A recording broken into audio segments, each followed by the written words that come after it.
नमस्कार, स्वागत है आप सभी का इंडिया वॉइस में। मैं हूं आपके साथ सुनील चौहान। बुलेटिन की शुरुआत करते हैं वायरल हो रहे यूपी कांग्रेस के प्रदेश अध्यक्ष के उस बयान से, जिसमें अजय राय ने इशारों में फूलपुर को लेकर कांग्रेस की दावेदारी का जिक्र कर दिया है। यकीनन उनका बयान समाजवादी पार्टी के नेताओं को रास नहीं आने वाला है। दरअसल उत्तर प्रदेश कांग्रेस कमेटी के प्रदेश अध्यक्ष अजय राय शुक्रवार को प्रयागराज के दौरे पर थे। वहीं प्रयागराज के फूलपुर से प्रियंका गांधी वाड्रा के लोकसभा चुनाव लड़ने की अटकलों पर अजय राय ने कहा कि अगर वह यहां से चुनाव लड़ना चाहती हैं तो निश्चित तौर पर कांग्रेस पार्टी को इसका बड़ा फायदा होगा। फूलपुर सीट कांग्रेस की परंपरागत सीट रही है। ऐसे में सवाल ये, क्या सपा देगी कांग्रेस को फूलपुर की सीट? क्या कुछ अजय राय सुनिए। कांग्रेस की परंपरागत सीट रही है, तो क्या लग रहा है कि प्रियंका गांधी फूलपुर से लड़े तो कांग्रेस को कितना फायदा होगा? अरे इलाहाबाद जहां हम आज हैं, ये प्रयागराज, ये परंपरागत सीट कांग्रेस की रही है। फूलपुर को परंपरागत सीट रही है। कौन सी सीट कांग्रेस के साथ नहीं रही है? और ये गांधी नेहरू का परिवार है जो अपने परिवार के साथ खड़ा रहता है, और ये निश्चित तौर से ये हमारी उत्पत्ति यहाँ से है, तो ये हमारी सीट है। हम यहाँ से जीतेंगे। तो कांग्रेस के कार्यकर्ताओं ने मांग भी की है प्रियंका गांधी से यहाँ लड़ाने के लिए, किस तरीके से? निश्चित तौर से जहाँ पे डिमांड किया, जहाँ इन्होंने मांगा है, वहाँ हम सब लोग, हमारी नेता निश्चित उसे विचार कर रही हैं और हम लोग पूरी ताकत के साथ लड़ेंगे। बढ़े चलो, बढ़े चलो, बढ़े चलो, अजय राय लड़े चलो, लड़े चलो, लड़े चलो, अजय राय संघर्ष।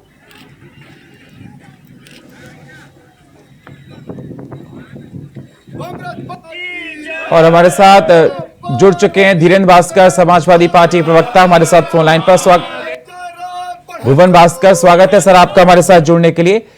जिस प्रकार से देखा जाए, कांग्रेस के प्रदेश अध्यक्ष अजय राय का ने बड़ा बयान दिया। उन्होंने कहा कि फूलपुर से प्रियंका गांधी को लड़ाया जा सकता है। समाजवादी पार्टी की चिंता तो और बढ़ गई होगी सर। माननीय अखिलेश यादव जी ने स्पष्ट तौर पे कहा है कि इस बार जो है सीट शेयरिंग कोई मुद्दा नहीं है। मुद्दा है लोकतंत्र को बचाने का, देश को बचाने का और संविधान को बचाने का। तो निश्चित तौर से तय समय पे तय हो जाएगा। जब इंडिया का मीटिंग हुई है और गठबंधन का नाम भी फाइनल हुआ है, और जब सीटों का मसला चलेगा तो तय हो जाएगा। इस बार विषय है कि भारतीय जनता पार्टी की नफरत की राजनीति का अंत हो, कौन कहां से लड़ेगा ये तय हो जाए। लेकिन सर खबर इस बात की नहीं है। खबर यह है कि रायबरेली और अमेठी की तो कांग्रेस ने बात मानी थी, अब तो फूलपुर पर ही दावा कर रही लड़ने के लिए। देखिए, मैंने कहा ना, ये विषय ही नहीं है चर्चा का समाजवादियों के लिए। समाजवादी लोग बड़े दिल के लोग होते हैं। हमने बसपा से बड़े दिल होकर समझौता करा, कांग्रेस से समझौता करा, छोटे दलों से करा। तो निश्चित तौर पे माननीय अखिलेश यादव जी ने हमेशा अपना बड़ा दिल दिखाया है, और इस बार सभी राजनीतिक दलों का कर्तव्य बनता है कि अगर जो भारतीय जनता पार्टी को हराना चाहते हैं वो माननीय अखिलेश यादव जी के साथ खड़े हो। तो आप ये कहना चाहते हैं कि फूलपुर पर समाजवादी पार्टी की कोई भी दावेदारी नहीं है सर? नहीं, मैंने ये नहीं कहा। मैंने ये कहा है कि तय हो जाएगा। ये बड़ा मुद्दा नहीं है, शेयरिंग मुद्दा नहीं है। मुद्दा है लोकतंत्र को बचाने का, देश को बचाने का, संविधान को बचाना और भारतीय जनता पार्टी। मतलब इसका मानना ये हुआ फिर आप 80 में से 10 सीटें कांग्रेस को दे रहे उत्तर प्रदेश में? देखिए, मैंने कहा ना, अभी इस विषय पे कोई चर्चा नहीं हुई। तय समय पर सब तय हो जाएगा और आप लोगों को तो सबसे पहले बताया जाएगा। तो आपको लगता है कि अगर फूलपुर से प्रियंका गांधी चुनाव लड़ती हैं तो कांग्रेस को फायदा होगा? देखिए, फायदा सबसे बड़ा यह है कि भारतीय जनता पार्टी का नफरत का राजनीति का अंत हो, जिससे देश का सद्भाव खराब करा है, लोकतंत्र को खतरा है, संविधान को खतरा है, देश को खतरा है। तो ऐसे लोगों को हटाना बड़ा उद्देश्य होना चाहिए। सीट का कोई बड़ा मुद्दा नहीं। तो मतलब कहा जाए कि समाजवादी पार्टी कांग्रेस को सीटें दे सकती है, इसका मतलब उत्तर प्रदेश में? मैंने कहा तय समय पर सब तय हो जाएगा और आपको सबसे पहले इसकी सूचना मिलेगी। नहीं सर, जिस प्रकार से देखा जा रहा था ना कि आप लोग इंडिया अलायंस में जब थे तो इस बात का जिक्र कर रहे थे, लगातार कहा जा रहा था कि मोदी सर बीजेपी को हराने के लिए आप हर हद तक जाएंगे। लेकिन अब जो अलग अलग बातें निकल कर आ रही हैं, जराय ने जिस प्रकार से फूलपुर को लेकर प्रियंका का नाम ले दिया, तो कहीं ना कहीं आप लोगों के लिए चिंता का विषय तो बन गया होगा। कोई चिंता नहीं है। चिंता है कि केवल एक ही चिंता है इस देश के लोकतंत्र, इस देश के संविधान, इस देश को बचाया जाए, ये लड़ाई बड़ी है। ये तो छोटा सा विषय है, सीट शेयरिंग कोई मुद्दा नहीं। फूलपुर में समाजवादी पार्टी का दमखम कितना रखती है? देखिए, उत्तर प्रदेश में समाजवादी पार्टी से बड़ी पार्टी है, और अभी जो ऐतिहासिक हुई है घोसी की, वो बता रही है। और ये भी इसमें भी कोई दो राय नहीं है। हमारे साथ फोन लाइन पर सचिन रावत कांग्रेस के प्रवक्ता जुड़ चुके हैं। सचिन जी, स्वागत है आपका। सचिन जी, अजय राय ने कहा कि फूलपुर से प्रियंका गांधी अगर लड़े तो उनका स्वागत है। देखिए सुनील जी, जहां तक श्रीमती प्रियंका गांधी जी देश के नेता हैं और श्रीमती प्रियंका गांधी जी जहां से भी चाहें चुनाव लड़ सकती हैं, लेकिन हम जैसे जो लाखों कार्यकर्ता जो उत्तर प्रदेश के हैं, श्रीमती प्रियंका गांधी जी से आह्वान भी करना चाहते हैं कि वो जो है उत्तर प्रदेश के किसी भी लोकसभा सीट से उत्तर प्रदेश से प्रतिनिधित्व करें। और लेकिन आने वाले समय में जब CWC जो है वो डिसाइड करेगी, श्रीमती प्रियंका गांधी जी डिसाइड करेंगी। लेकिन कांग्रेस ने तो अमेठी और रायबरेली का ही जिक्र किया था इंडिया अलायंस में। नहीं, देखिए क्या है, इंडिया अलायंस अभी हमारा समाजवादी पार्टी के साथ बना है, जिसके साथ RLD है। हम लोग अभी सीटों पे तय करेंगे कि आने वाले समय में कहां से कौन सी सीट कांग्रेस पार्टी लड़ेगी। और कांग्रेस पार्टी की अभी तैयारी 80 सीटों पे है, और हम लोग तो आप ये फूलपुर सीट छोड़ सकते हैं सर फिर क्या, अगर कांग्रेस नहीं मानी तो, वो समाजवादी पार्टी नहीं मानी? देखिए, जहां तक समाजवादी पार्टी का मानना है, वो आने वाले समय में हमारा केंद्रीय नेतृत्व बैठेगा, पूर्व मुख्यमंत्री श्री अखिलेश यादव जी बैठेंगे। समाजवादी पार्टी तो ये कह रही है कि उनका दबदबा उत्तर प्रदेश में बहुत ज्यादा है, सबसे ज्यादा है, फिर आपको वो दरकिनार ना कर दे कहीं। देखिए, ऐसा कुछ नहीं है। हमारा समाजवादी पार्टी का पहले भी अलायंस रहा है, और अखिलेश यादव जी ने भी उत्तर प्रदेश में काफी काम किया है, और आज इंडिया अलायंस का हिस्सा समाजवादी पार्टी, RLD और कांग्रेस है। अजय राय तो उनको बुला रहे हैं, कह रहे हैं कि यहाँ से लड़िए, बहुत अच्छा प्रभाव पड़ेगा राजनीति पर। नहीं, वही मैं कह रहा हूँ कि श्रीमती प्रियंका गांधी जी उत्तर प्रदेश से किसी भी सीट से चुनाव लड़ सकती हैं, और फूलपुर, अमेठी, रायबरेली, इलाहाबाद, कई सीटें मैनपुरी से लड़ा देंगे आप? देखिए, वो तो आप तो ऐसी बात कर रहे हैं कि मैनपुरी, आपने कहा कि सर वो कहीं से भी लड़ सकती हैं। नहीं, तो हम लोगों जैसे लाखों कार्यकर्ताओं की मांग है श्रीमती प्रियंका गांधी जी प्रतिनिधित्व करें उत्तर प्रदेश से, क्योंकि वो प्रभारी हैं। और जहां तक जो परंपरागत सीट है, जैसे मैनपुरी का आपने जिक्र किया है, मैनपुरी समाजवादी पार्टी की परंपरागत सीट है, वहां से अभी डिम्पल यादव जी सांसद हैं, इससे पहले मुलायम सिंह जी सांसद रहे हैं। तो मैं कह सकता हूं कि जहां जो परंपरागत सीटें हैं उनको छोड़ करके हम लोग आने वाले समय में तय कर लेंगे कि कौन कहां से चुनाव लड़ेगा। और हम लोग तो चाहते हैं कि एक मजबूत अलायंस। लेकिन अगर फूलपुर से प्रियंका गांधी लड़ती हैं तो बहुत अच्छा फायदा होगा, अजय राय का कहना है, आसपास के क्षेत्रों से। हाँ, तो वही अच्छी बात है, हमारे अध्यक्ष ने कहा है, तो ये अच्छी बात है। फूलपुर से प्रतिनिधित्व करें, अमेठी से प्रतिनिधित्व करें, रायबरेली से भी प्रतिनिधित्व करें, जहां से केंद्रीय नेतृत्व उनको बोलेगा, श्रीमती प्रियंका गांधी जी डिसाइड करेंगी कि कहां से चुनाव लड़ना है, और वो हम लोग मिल बैठ करके तय कर लेंगे।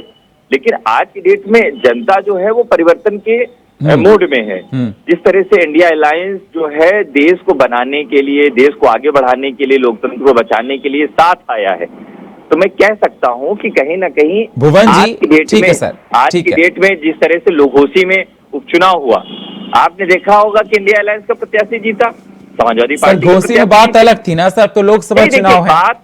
देखिए, बात कहीं अलग नहीं होती, जो चुनाव होता है बाई इलेक्शंस में सर कंडीशंस अलग होती हैं सर। अब तो लोकसभा चुनाव को आप कंपेयर नहीं कर सकते बाई इलेक्शन से सर। इलेक्शन हमेशा सत्ता के साथ रहता है, लेकिन आपने देखा होगा पूरा कैबिनेट लगा हुआ था घोसी में योगी आदित्यनाथ का, फिर भी ये लोग चुनाव हारे, क्योंकि जनता परिवर्तन के मोड में है और परिवर्तन के रूप में उनको इंडिया अलायंस दिखाई दे रहा है, जो देश की आवाज। घोसी की जीत से मतलब ये आप दिशाहित कर सकते हैं कि देश परिवर्तन चाहता है। अभी 5 राज्यों में चुनाव होंगे, कांग्रेस पार्टी 5 राज्यों में चुनाव जीतेगी। देखिएगा, मध्य प्रदेश में हम लोग सरकार बनाने जा रहे हैं, राजस्थान में हमारी दोबारा रिपीट होगी, छत्तीसगढ़ में रिपीट होगी, तेलंगाना में भी हमारी सरकार बनेगी, और मिजोरम में भी हम लोग मजबूती से लड़ रहे हैं। तो मैं कह सकता हूं कि अब देश को पता है कि आने वाले समय में कांग्रेस ही लीड कर सकती है, और कांग्रेस ही आने वाले समय में। भुवन जी, मेरी आवाज अगर आपको मिल रही है सर, भुवन जी, सचिन जी का कहना है कि प्रियंका जी चाहे कहीं से भी लड़ सकती हो पूरे उत्तर प्रदेश में।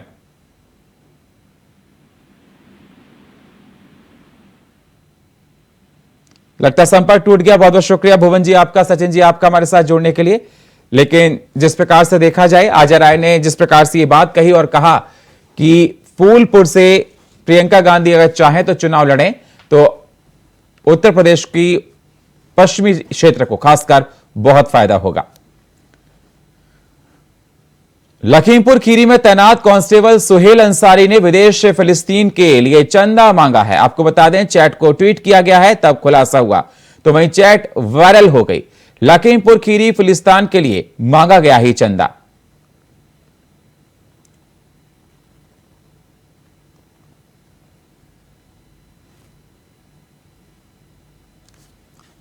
तो आपको बता दें, फिलिस्तीन के लिए चंदा मांगा गया। ये चैट है, ये वायरल हो रही है, सब लोग इस चैट को देख रहे हैं और ट्वीट करके ये वीडियो वायरल कर दिया गया सोशल मीडिया पर।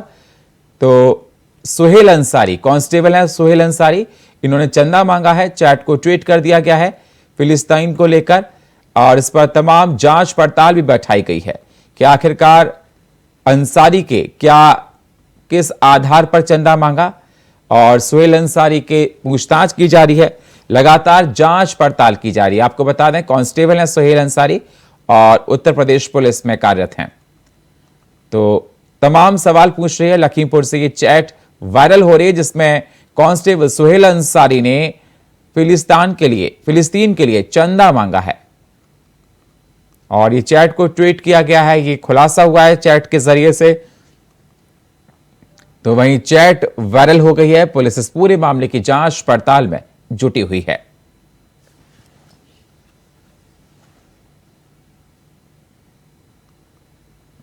और इस खबर पर हमारे साथ फोन लाइन पर लखीमपुर से रामजी तिवारी हमारे साथ जुड़ चुके हैं। रामजी, क्या कुछ अहम जानकारी निकल कर आ रही, जिस प्रकार से देखा जाए कांस्टेबल अंसारी का ये चैट वायरल हुआ है जिसमें वो फिलिस्तीन के लिए चंदा मांगते हुए दिखाई दे रहे हैं, क्या अहम जानकारी और किस प्रकार की जांच हो रही है? बिल्कुल सुनील, आपको बता दें कि जिस तरीके से इजराइल और फिलिस्तीन के जो हमास के आतंकवादी हैं, जिस तरीके से इजराइल में घुस के एक बर्बरता पूर्वक एक कहर ढा रहे हैं, जहां पूरा देश के प्रधानमंत्री भी चिंतित हैं, पूरा देश इसको लेके एक अलग चिंतन है। लेकिन आपको बता दें कि लखीमपुर खीरी में जो मूल रूप से बरेली के रहने वाला सुहेल अंसारी एक सिपाही है और जो पुलिस लाइन में लखीमपुर खीरी में तैनात है। आपको बता दें, अभी लगभग 2 दिन पहले की बात है कि जो उनका फेसबुक अकाउंट है, अकाउंट में जिस तरीके से आप लोगों ने भी देखा होगा, जिस तरीके से वीडियो में है कि उन्होंने हमास को लेके और जो फिलिस्तीन को लेके मदद की गुहार लगाई है कि जो भी लोग हैं वो फिलिस्तीन की हमास की मदद करें, चंदा दें, उनसे वो आगे अपना एक राज्य साबित करें। इस तरीके से हुआ। तो वहीं आपको बता दें, जो समाज सेवी हैं, जिस तरीके से जब ये वायरल हुआ तो इस वायरल चैट को जो यूपी डीजीपी है, यूपी पुलिस है, यूपी मुख्यमंत्री है, उनको बाकायदा टैग किया गया, बाकायदा इसको लेके टैग किया गया। टैग के माध्यम से जब जानकारी हुई तो यूपी पुलिस में की तरफ से जो लखीमपुर के पुलिस अधीक्षक गणेश प्रसाद साहा जी हैं, उनके निर्देशन में एक टीम बनाई गई, जिसका निर्देशन अपर पुलिस अधीक्षक नेपाल सिंह के नेतृत्व में जांच की बात कही जा रही है। और सुहेल अंसारी का जो फेसबुक अकाउंट है उसका भी जांच की बात की जा रही है। जी सुनील जी, बिल्कुल, जिस प्रकार से राम जी देखा जाए कि पुलिस लगातार इस पूरे मामले की जांच करी। बहुत बहुत शुक्रिया हमारे साथ जुड़ने के लिए आपका।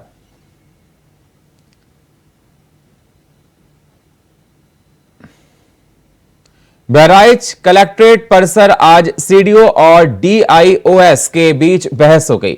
आपको बता दें, सीडीओ के पूछे गए सवाल पर डीआईओएस ने अशिष्टता से मैं जवाब दिया, तो वहीं डीआईओएस नरेंद्र देव के ऊंची आवाज में बोलते ही सीडीओ राम्या आर भटक गए, जिसके बाद सीडीओ ने डीआईओएस फटकार लगाई है। तो वहीं पूरा मामला जिलाधिकारी कलेक्ट्रेट परिसर का बताया जा रहा है।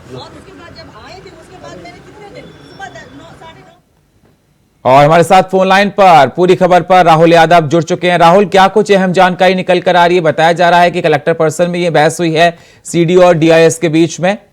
बिल्कुल सुनील, मैं आपको बताना चाहूंगा कि ये पूरा मामला जो है ये कलेक्ट्रेट परिसर का है। यहाँ पे मिशन फेज 4 का अभियान का हरी झंडी दिखाकर शुभारंभ किया गया था। उसके बाद डीएम रवाना हो चुकी थी, सीडीओ भी अपने गाड़ी में बैठने जा रही थी, तभी उनकी जो नजर थी वो पड़ी डीआईओएस पर। उन्होंने किसी फाइल को लेकर उनके बारे में जानकारी मांगी, तभी उन्होंने तेज आवाज में बात किया। जो सीडीओ को अच्छी नहीं लगी, तो जिस पर सीडीओ ने नाराजगी भी जाहिर की और यह वीडियो इसी दौरान किसी ने शूट कर लिया, जो अब सोशल मीडिया पर बहुत तेजी से वायरल हो रहा है। जी सुनील। बिल्कुल, तो क्या कहना है, अलग अलग स्टेटमेंट जो निकलकर सामने आए हैं सीडीओ के डीआईएस के बीच में बहस को लेकर, क्या उन्होंने कहा इस बहस पर, किस वजह से इस बहस को? सुनील, मैं आपको बताना चाहूंगा कि ये जिस तरह बहस हुई और वीडियो वायरल हुआ है, तो जनता, यहाँ की जो जनता है, जो यहाँ पे चर्चाएं वो ये है कि डीआईएस जो जिस तरह से उन्होंने तेज आवाज में बातें की है, तो लोग उनको गलत साबित करवा रहे हैं। उनको बता रहे हैं कि एक आईएएस अफसर से डीआईएस को इस तरह बात नहीं करनी चाहिए थी। हालांकि चर्चा तो ये भी है कि शायद सीडीओ इसकी शिकायत शासन में भी करे। हालांकि अभी सीडीओ की तरफ से शिकायत करने की पुष्टि तो नहीं हुई है, लेकिन चर्चाएं बहुत जोर शोर से हैं। हो सकता है डीएम भी डीआईएस को तलब कर सकती हैं। जी सुनील। बिल्कुल, तो डीएम से भी तलब किया जा सकता है। बता रहे इस पूरे मामले को लेकर जो सीडी और क्या कहते हैं डीआईओएस के बीच में बहस हुई, इसको पूरे लेकर। जी बिल्कुल, हो सकता है कि मामले को डीएम संज्ञान में लें और डीआईएस को अपने समझ बुलाकर पूरा प्रकरण जाने भी, हो सकता है फटकार भी लगाए, क्योंकि डीआईएस जो है वो सीडीओ से इस तरह देखा जाए नियमानुसार बात नहीं कर सकते हैं। वो एक आईएएस अफसर है और उनको एक सम्मान तरीके से जवाब देना चाहिए था, लेकिन जिस तरह वीडियो वायरल हुआ उसमें दिख रहा है वो क्या मायने इसके लगाए जाए राहुल यादव, क्या मायने इसके लगाए जाए? ये पूरी बहस हुई, जो आर्गुमेंट हुआ है सीडीओ और डीआईएस के बीच में, क्या मायने इसके लगाए जाए? जिस तरह वीडियो में दिख रहा है, इससे ये उनके डीआईएस का जो गुस्सा है वो दिख रहा है कि वो ऑफिस जाते हैं तो उनसे मुलाकात नहीं होती है। वीडियो में साहब कहते हुए दिखाई भी रहे हैं कि मैं ऑफिस गया तो आप मिलती नहीं है। तो कहीं ना कहीं इस बात की कहीं ना कहीं झुंझुलाहट थी शायद डीआईएस के अंदर, जिस तरह से उन्होंने सीडीओ को जवाब दिया। क्योंकि जिस तरह एक आईएएस अफसर को इस तरह जवाब देना किसी भी अधिकारी हिम्मत नहीं जुटा पाते हैं, बावजूद उसके जिस तरह डीआईएस ने जवाब दिया, तो कहीं ना कहीं उनके अंदर किसी बात को लेकर झुंझुलाहट जरूर थे। क्या कोई अधिकारियों की तरफ से सीडीओ और डीआईएस को कोई नोटिस जांच के लिए बोला गया है? फिलहाल तो अभी तक ऐसा मामला सामने नहीं आया है, लेकिन लोग चर्चाएं कर रहे हैं कि इस पर डीएम कुछ ना कुछ एक्शन ले सकते हैं। इससे पहले भी कोई ऐसी इस प्रकार की बहस सामने आई थी? पहले से कोई खबर सामने आई हो सीडीओ, डीआईओएस और सीडीओ के बीच की? नहीं, चूंकि सीडीओ अभी जल्दी ही दो हफ्ते के पहले ही उन्होंने चार्ज संभाला है, जो नई ही आई है, इससे पहले का कोई विवाद नहीं है। लेकिन अब ये इतनी जल्दी विवाद कैसे उत्पन्न हो गया, ये जरूर चर्चा का विषय बना हुआ है। जी सुनील। बिल्कुल, तो क्षेत्र के लोग किस प्रकार से इस पूरी बहस को देख रहे हैं? अब जो बहस हुआ है, ये कहीं ना कहीं ये देखा जा रहा है कि दोनों अधिकारियों के बीच तालमेल नहीं है, किसी न किसी बात को लेकर अनबन जरूर हुई है, जिसके कारण ये एक खुले मंच पे, जिस तरह कलेक्टर परिसर वो ये बंद कमरा नहीं था, ये अगर होता भी बंद कमरे में होता तो चर्चाएं होती, लेकिन ये एक वीडियो वायरल हो रहा है, तो कहीं ना कहीं इस बात पे साबित हो रहा है कि कहीं ना कहीं डीआईएस के अंदर सीडीओ को लेकर कुछ ना कुछ तो अनबन है या कुछ ना कुछ है, जिससे उनके अंदर एक कष्ट था और वो झुंझलाहट में इस तरह बातें कर गए। जी, बहुत बहुत शुक्रिया राहुल हमारे साथ जुड़ने के लिए और ताजा अपडेट देने के लिए। आप तो बता दें, सीडीओ और डीआईएस के बीच में बहस को लेकर लगातार चर्चा चल रही। बताया जा रहा है कि डीएम की तरफ से नोटिस भेजकर जांच भी की जा सकती है। दिल्ली में एक बार फिर से बेखौफ बदमाशों का कहर देखने को मिला। बाहरी दिल्ली के सुल्तानपुरी में निगम स्कूल के पास गोली चलने की खबर सामने आई है, जहां कुछ हमलावर एक युवक को मारने के इरादे से आए थे। हालांकि गनीमत यह रही कि गोली किसी को नहीं लगी। बताया जा रहा है कि करीब दर्जन भर की संख्या में हमलावर आए थे।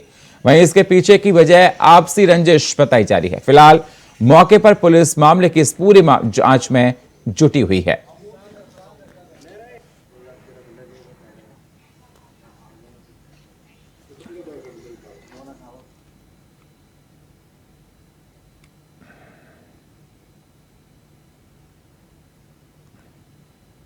बिजनौर के धामपुर में आज उस वक्त हड़कंप मच गया जब शराब के नशे में विवाद के चलते एक भाई ने अपने सगे भाई की पीट कर हत्या कर दी।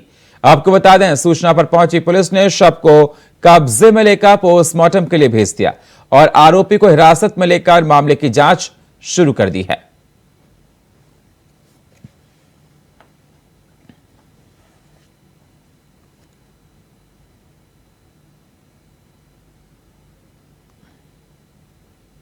मुख्यमंत्री द्वारा महिलाओं एवं बालिकाओं की सुरक्षा, सम्मान एवं स्वावलंबन के लिए संचालित मिशन शक्ति अभियान के चौथे चरण के तहत ललितपुर में एक जन जागरूकता रैली का आयोजन किया गया।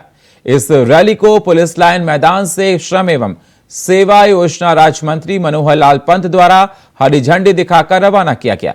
मिशन शक्ति की जागरूकता रैली में पुलिस ने महिला जवानों के साथ साथ सभी विभागों के कर्मचारी अपने अपने वाहनों के साथ शामिल हुए। मिशन शक्ति रैली तुवन चौराहा, घंटाघर, तलबुरपुरा, वर्णी चौराहा से निकाली गई, जिसमें जिलाधिकारी अक्षय त्रिपाठी एवं पुलिस अधीक्षक मोहम्मद मुस्ताक मौजूद रहे।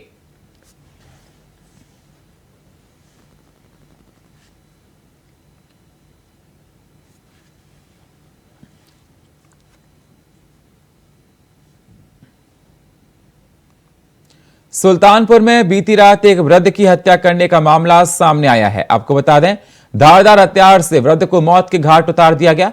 साथ ही घटना के बाद आरोपी मौके से फरार हो गए। इस दौरान मौके पर पहुंची पुलिस ने शव को कब्जे में लेकर पोस्टमार्टम के लिए भेज दिया है। साथ ही मामला दर्ज कर आगे की कार्रवाई शुरू कर दी गई है।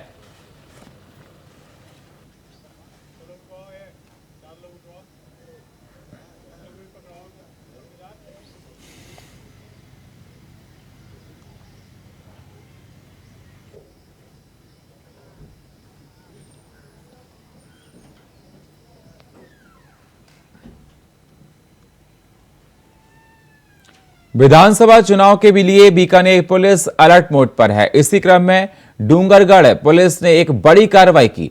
आपको बता दें, एसआई सुशीला की अगुवाई में पुलिस दल ने नाकाबंदी के दौरान एक गाड़ी की जांच करते हुए करीब 50 किलो चांदी के गहने और 1,80,000 नगद रुपए जब्त किए हैं।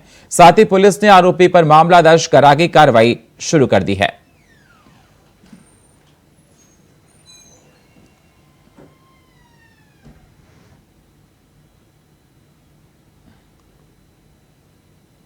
धौलपुर में पुलिस ने नाकाबंदी के दौरान वाटर बॉक्स चौराहे से बजरी से भरे ट्रक को जब्त किया। आपको बता दें, विधानसभा चुनाव को लेकर एसपी मनोज कुमार ने जिला में नाकाबंदी के निर्देश दे रखे थे, तो वहीं चौकी प्रभारी मोहनलाल के नेतृत्व में बजरी से भरे ट्रक पर कार्रवाई की गई।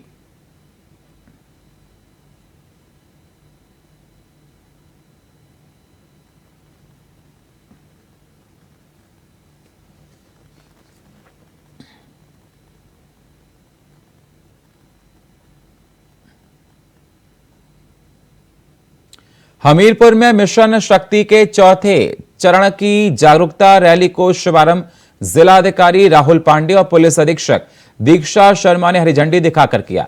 आपको बता दें, नवरात्रि में तमाम कार्यक्रमों के माध्यम से महिलाओं को जागरूक करते हुए महिला संबंधी अपराधों पर कार्रवाई की जाएगी।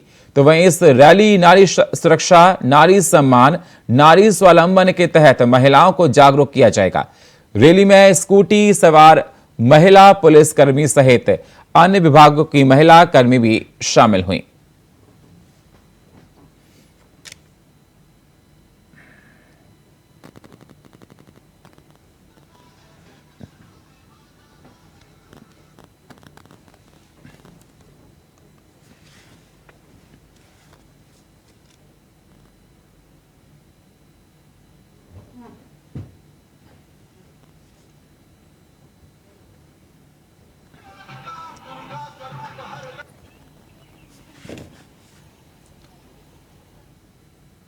सिद्धार्थनगर जिले में जनता इंटर कॉलेज असिधवा चेतिया के 12वीं कक्षा के कुछ छात्र अपने स्कूल प्रशासन के खिलाफ डीएम कार्यालय पहुंचे, जहां उन्होंने प्रशासन और मीडिया के सामने अपनी समस्या को रखा। इस दौरान बच्चों ने स्कूल के प्रबंधन पर आरोप लगाया कि बोर्ड की परीक्षा निकट है और उनकी कक्षाएं नहीं चल रही। चपरासी की तरफ से पढ़ाया जा रहा है, जिसका उन्होंने विरोध करने पर उन्हें नंबर काटने की धमकी दी जा रही है और उनके साथ गाली गलौज किया जा रहा है। वहीं इसको लेकर स्कूल के प्रिंसिपल ने कहा कि उन्हें ऐसे मामले की जानकारी नहीं, यहां सभी कक्षाएं चल रही हैं, सारे आरोप निराधार हैं।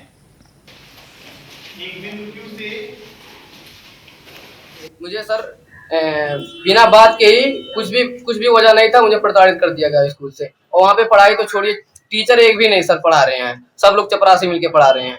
और कोई बात बोल दो तो नंबर काटने का धमकी दे रहे हैं और गाली भी दिए 2 सर। तो आप लोग यहाँ तक पहुँचे, क्या कारण, मतलब इतना क्या ब्लंडर हो गया? सर हम लोग को मतलब कार्रवाई करना उन लोगों के ऊपर। तो गाली क्या समस्या ये है सर कि गाली दे रहे हैं वो लोग। रियल रूल नियम तो सही है सर, बट चपरासियों से पढ़वा रहे हैं, ना कुछ प्रैक्टिकल का नंबर काटने का धमकी दे रहे, अगर कुछ बोल दे उनको तो इस संदर्भ में आपने अभी अपने अभिभावकों को बताया कि ये समस्याएं स्कूल में चल रही हैं कि सीधा आप जिलाधिकारी का दरवाजा खटखटाएं? बताए थे। तब एक इसी में से हैं, एक इनके पापा वकील हैं, तो बोल रहे हैं ठीक है जाओ वहाँ पे बोल दरखास्त दे के आओ। प्रिंसिपल को आपने नहीं शिकायत की इस बारे में? प्रिंसिपल तो बोल रहे हैं डायरेक्ट नंबर काट देंगे, बोलोगे तो इन लोगों को मारेगा धमकी दे रहे थे, कार्लर पकड़ते हैं। और फिलहाल इस बुलेटिन में इतना ही। बाकी खबरों के लिए आप बने रहिए इंडिया वॉइस के साथ। तब तक के लिए नमस्कार।